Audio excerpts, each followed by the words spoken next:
Hello friends, हाजिर हूं मैं अमन कुमार कंवर एक बार फिर एक नए वीडियो में नए टॉपिक के साथ।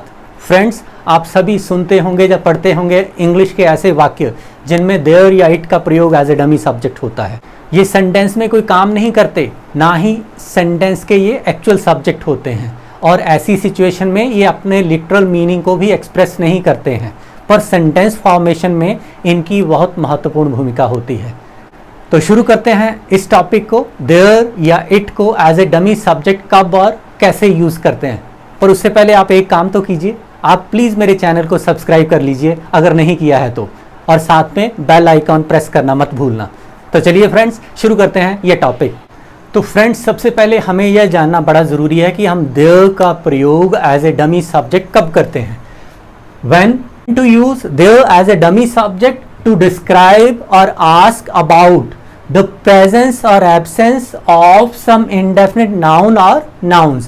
फ्रेंड्स, जब हमने किसी indefinite noun या nouns की किसी जगह पे presence या absence के बारे में बात करनी हो या उसके बारे में पूछना हो, तब हम there का प्रयोग as a dummy subject करते हैं। फॉर एग्जाम्पल, फर्स्ट सेंटेंस, हमारे गांव में एक मंदिर है। किसकी बात हो रही है? मंदिर की। इंडेफिनिट नाउन, कहीं पे होने की उसकी बात हो रही है, उसकी प्रेजेंस की, तो हमने डमी सब्जेक्ट के रूप में देयर का प्रयोग करना है। दूसरा, सप्ताह में 7 दिन होते हैं। 7 दिन होते हैं, कहाँ होते हैं? सप्ताह में। कमरे में कुछ लोग थे। इंडेफिनिट नाउन, एग्जिस्टेंस की बात हो रही है कि किसी जगह पे एग्जिस्ट करते थे, तो देयर को as a dummy subject use करना है। क्या गिलास में पानी था? पूछा जा रहा है एग्जिस्टेंस का, प्रेजेंस का, किसकी? पानी की। कहां पर? गिलास की। तो फ्रेंड्स, ऐसी सिचुएशन में हम देयर को as a dummy subject use करते हैं।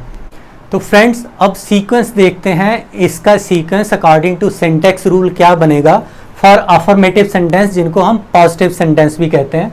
सबसे पहले हमने देयर लिखना है डमी सब्जेक्ट को, फिर हमने इज और आर लगाना है जब प्रेजेंट में बात हो रही हो, वॉज या वर लगाना है जब पास्ट में बात हो रही हो, उसके बाद उस इंडेफिनिट नाउन या नाउन्स को लगाना है।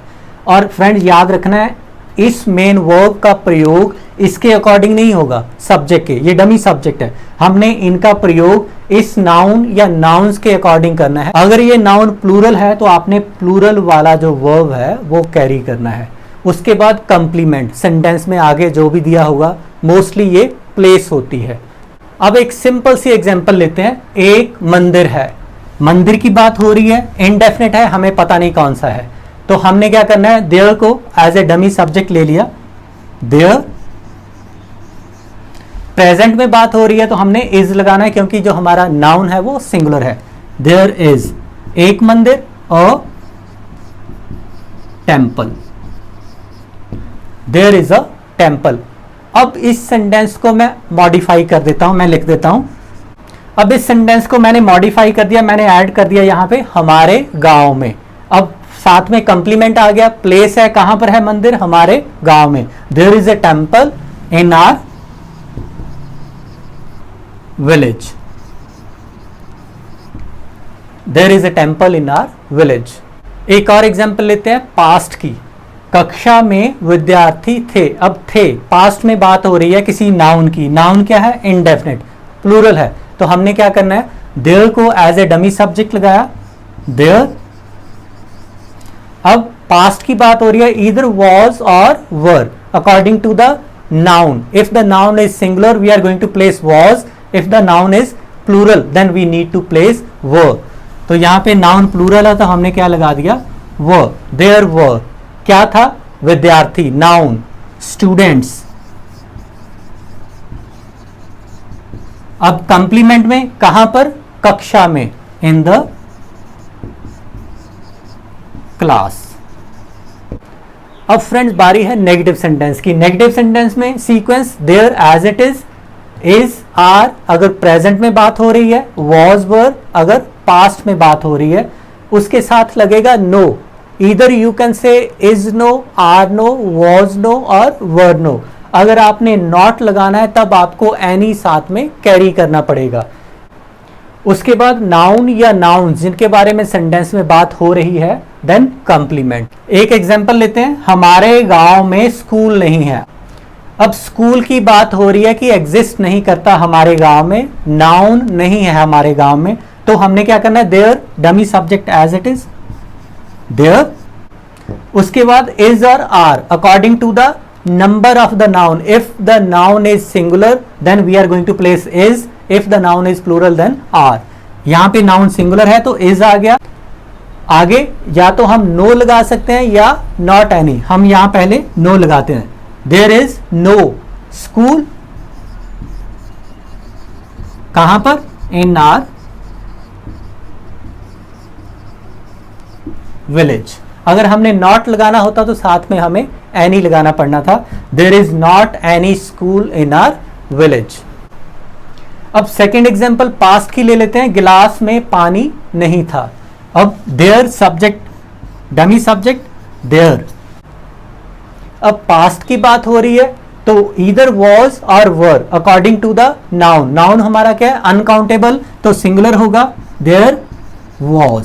फिर हमने नो लगा देना। नो क्या नहीं है, वाटर। कहां पर, in the glass. There was no water in the glass या there was not any water in the glass. अब फ्रेंड्स इंटेरोगेटिव सेंटेंस का sequence is are was were in the beginning of the sentence, इसको आपने place करना है according to the noun. अगर noun singular है तो सिंगुलर वर्ब, अगर नाउन प्लूरल है तो plural verb. Then there dummy subject, उसके बाद नाउन, उसके बाद complement, at the end of the sentence sign of interrogation. एक एग्जांपल लेते हैं, ये एग्जांपल ली मैंने, क्या सप्ताह में 7 दिन होते हैं। इंटेरोगेटिव सेंटेंस है, नाउन की एग्जिस्टेंस को पूछा गया है, then we need to place is और आर, क्योंकि ये प्रेजेंट में बात हो रही है। 7 दिन प्लूरल है नाउन तो क्या आ जाएगा, आर। उसके बाद देयर डमी सब्जेक्ट, उसके बाद नाउन किसकी बात हो रही है, 7 दिनों की, 7 डेज। कहां पे, सप्ताह में, in a week, sign of interrogation. Are there 7 days in a week. एक एग्जांपल पास्ट की ले लेते हैं, क्या गिलास में पानी था। अब पानी की एग्जिस्टेंस के बारे में पूछा गया, उसकी प्रेजेंस के बारे में, पास्ट में तो क्या लगेगा, वॉज और वर। नाउन अनकाउंटेबल है तो क्या आ जाएगा, was, subject dummy subject there, then noun water. कहां पर, गिलास में, in the glass, sign of interrogation. Was there water in the glass. अब फ्रेंड्स हम इट का प्रयोग भी करते हैं एज अ डमी सब्जेक्ट। पहले तो हमने ये देखना है कि हम इट का प्रयोग एज ए डमी सब्जेक्ट कब करते हैं। कब करते हैं, टू टॉक अबाउट टाइम्स और डेज। जब हमने टाइम्स की बात करनी है या डेज की बात करनी है तब हम इट का प्रयोग एज अ डमी सब्जेक्ट करते हैं। फॉर एग्जाम्पल जैसे मैं कहूं कि 7 बजे हैं, इट इज 7। डेज की बात, आज सोमवार है, इट इज मंडे टुडे। या हमने वेदर की बात करनी हो, वेदर कैसा है, जैसे मैं कहूं बाहर बहुत गर्मी है, it is very hot outside. तो जब वेदर की बात होती है तब भी हमने क्या करना है, इट को as a dummy subject use करना है। जब टाइम या डेज की बात करते हैं तब भी इट को हमने as a dummy subject use करना है। जैसे फॉर एग्जाम्पल बहुत गर्मी है, किसकी बात हो रही है, गर्मी की। गर्मी क्या है, वेदर। जब वेदर की बात होती है तो हमने it as a dummy subject लेना है। सेंटेंस का सीक्वेंस वैसे ही आएगा, सब्जेक्ट आएगा, वर्ब आएगा, नाउन आएगा, कंप्लीमेंट आएगा। तो हमने क्या लिया, सबसे पहले हमने डमी सब्जेक्ट ले लिया इट। अब गर्मी, बहुत गर्मी, तो क्या आ जाएगा, very hot, it is very hot. अगर मैं इस सेंटेंस को मॉडिफाई कर दूं और लिख दूं आज बहुत गर्मी है, तो क्या बन जाएगा, it is very hot today. एक एग्जांपल लेते हैं गाइस, डेज की ले लेते हैं, आज सोमवार है। तो ऐसी सिचुएशन में भी हम क्या करते हैं, इट को as a dummy subject use करते हैं। सोमवार एक डे की बात हो रही है, सिंगुलर है, इज। सोमवार यानी मंडे, इट इज मंडे। कब है, आज। Today, it is Monday today. इसी तरह फ्रेंड्स नेगेटिव सेंटेंस में मैंने एक एग्जांपल ली है, आज रविवार नहीं है। रविवार डे की बात हो रही है, डमी सब्जेक्ट आ गया इट, वर्ब आ गया हमारा is, main verb it is, नहीं है नॉट संडे टुडे,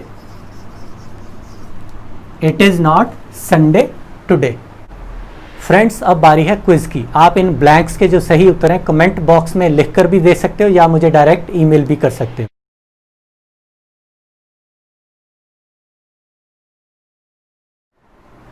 तो फ्रेंड्स ये था हमारा टॉपिक, देयर और इट का प्रयोग एज अ डमी सब्जेक्ट। हम कब इट या देयर को as a dummy subject use करते हैं। तो फ्रेंड्स फिर मिलते हैं एक नए वीडियो में एक नए टॉपिक के साथ, देखिएगा जरूर।